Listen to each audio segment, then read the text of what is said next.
On est ici à Conchanouche et apparemment tu t'es lancé dans un grand challenge avec ton team, c'est-à-dire de participer aux prochaines 24 heures du Mans 2023 sur une Yamaha. Oui, tout à fait. Gros challenge pour toute une équipe de copains de faire ces 24 heures du Mans 2023. En fait, ce qui se passe, c'est que vous avez récupéré l'infrastructure complète d'un team déjà existant. Tu peux me le confirmer, ça ou pas? Oui, bien sûr, je te confirme ça, c'est que ça nous aide pas mal dans notre projet. On a récupéré effectivement toute la structure du team 83, le numéro de 83 de l'année dernière. Et nous avons racheté moto, box et cabine panotage, matériel, et ce qui nous a beaucoup aidé sur notre projet.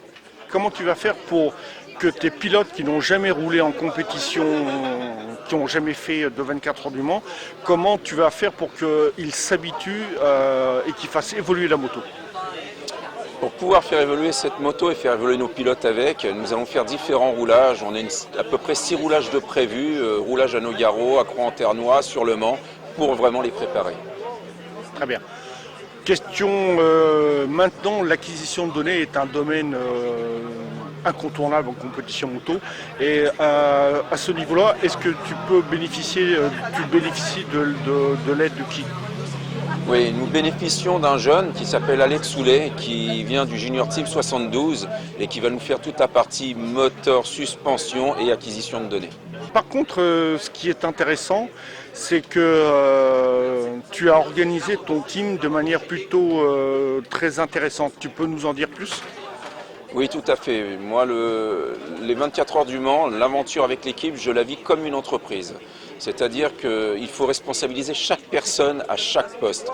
Et pour les responsabiliser, c'est pas compliqué. C'est que voilà, nous mettons en place des fiches de poste, mais par contre, chaque responsable établit lui-même son process, ce qui fait qu'ils sont complètement responsabilisés sur leur poste.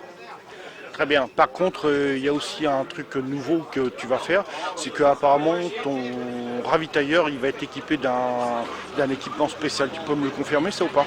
Oui, bien sûr, je peux le confirmer. C'est-à-dire qu'une chose qui m'a choqué étant chef d'entreprise aujourd'hui, c'est qu'il y a une législation qui met en place des choses pour ne pas être en souffrance.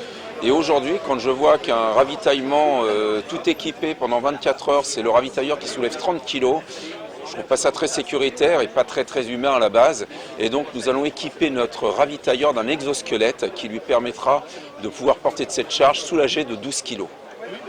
Très bien. Qu'est-ce que je veux dire? Quels sont vos objectifs pour cette première édition des 24 heures du Mans Moto? Objectif tout simple, relier le damier. Voilà, c'est-à-dire qu'aucune prétention de classement, c'est prendre le départ et passer la ligne d'arrivée. Ok, très bien. Merci beaucoup Marc. Et puis on se revoit aux 24 heures du Mans. Merci beaucoup Cybermotard.